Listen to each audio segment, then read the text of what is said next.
So finally, the new season of Aggretsuko has just dropped, and for the first time in a long time, the show's usual two main characters are in fact back to being the two main characters. This season, Retsuko and Haida both have a ton of screen time and a ton of development to go through, unlike the last few seasons where they more so took turns. But if you've watched season 4, you may have noticed something very strange about this season, and that is the distinct lack of romance.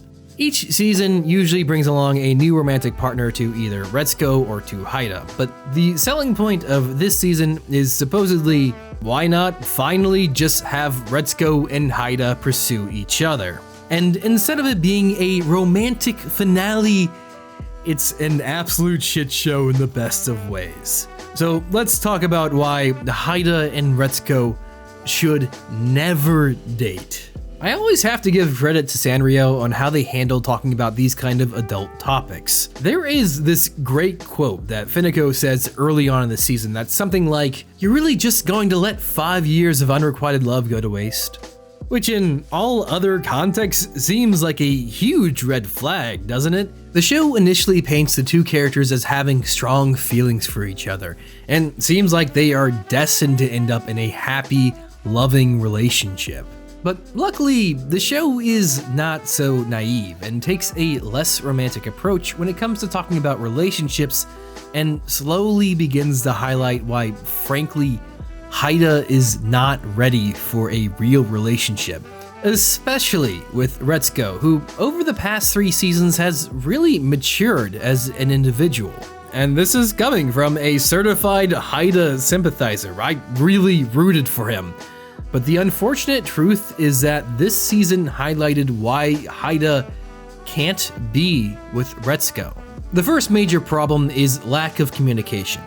The show really stresses how poor Haida's communication skills are. Despite Haida literally confessing to Retsuko and Retsuko not rejecting him this time, it should be obvious by now that she's at least a little interested in him. Especially when she wants Haida to walk her home every night, and she even encourages him to come in for tea. Yet despite Retsuko literally laying out the red carpet for Haida to approach her, he refuses to do so. Mostly out of insecurity, but there is this interesting sense of fear that by approaching Retsuko, the girl he's idolized for 5 years, he will somehow find that she is not the person he thought she was.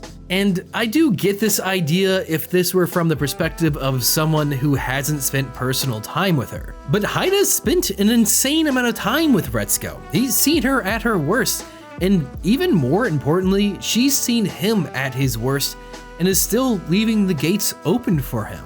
So the only explanation is a clear lack of communication or cowardice. There is a severe lack of communication between Retsuko and Haida because even after the two of them are pushed together by force, there is no romantic period. So far, for each new romantic interest has come with their own romantic period, from Risasuke to Tadano and Inui. They've always had at least a small bit of time where both characters are in a sort of honeymoon phase. But that doesn't really happen this season. Instead, there is always this standing anxiety between the two of them that never allows them to get close and grows slowly into a lack of trust. And this is where Haida continues to fail.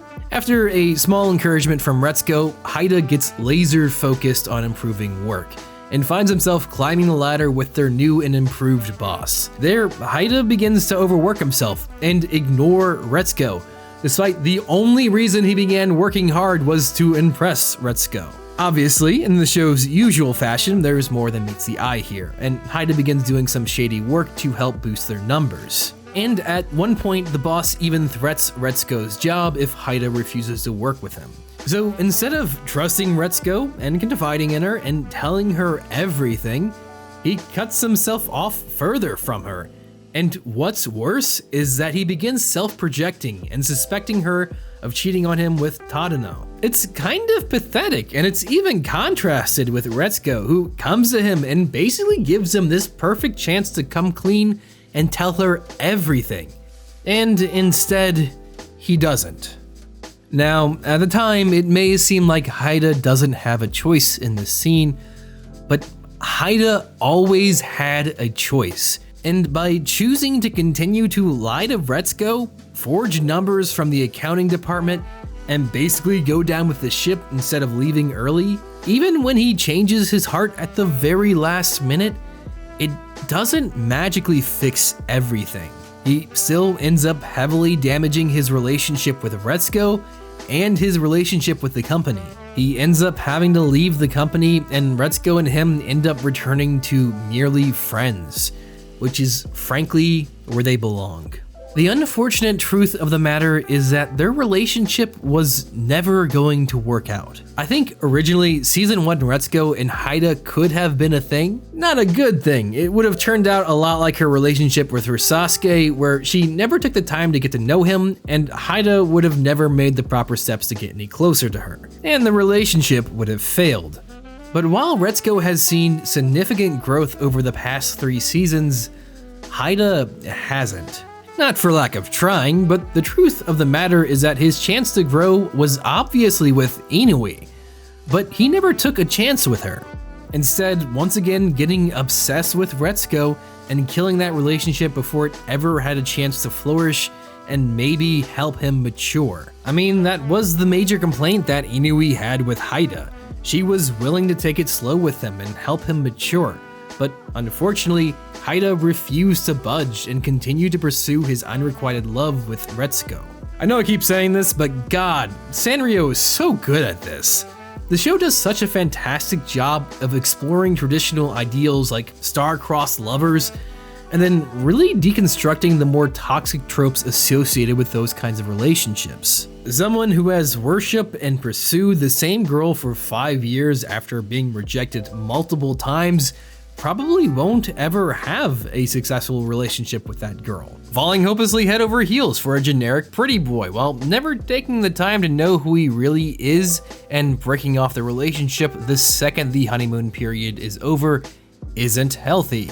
And although Tadano is probably a case of one of the more healthy relationships in the show, he does inadvertently separate Retsuko from her friend group and proves that base differences in beliefs can be a massive hurdle to overcome in a relationship, no matter how rich and friendly and successful you are. Sanrio is so good at this, and I love how confidently they tackle each topic. I'm not gonna lie, I was nervous to see how they were going to handle the long-form love interests for Retsuko, but once again, they did a fantastic job, and Season 4 is probably the hardest hitting season so far. So make sure you guys watch it if you haven't, although I probably spoiled the whole thing, I'm sorry. Thank you for watching.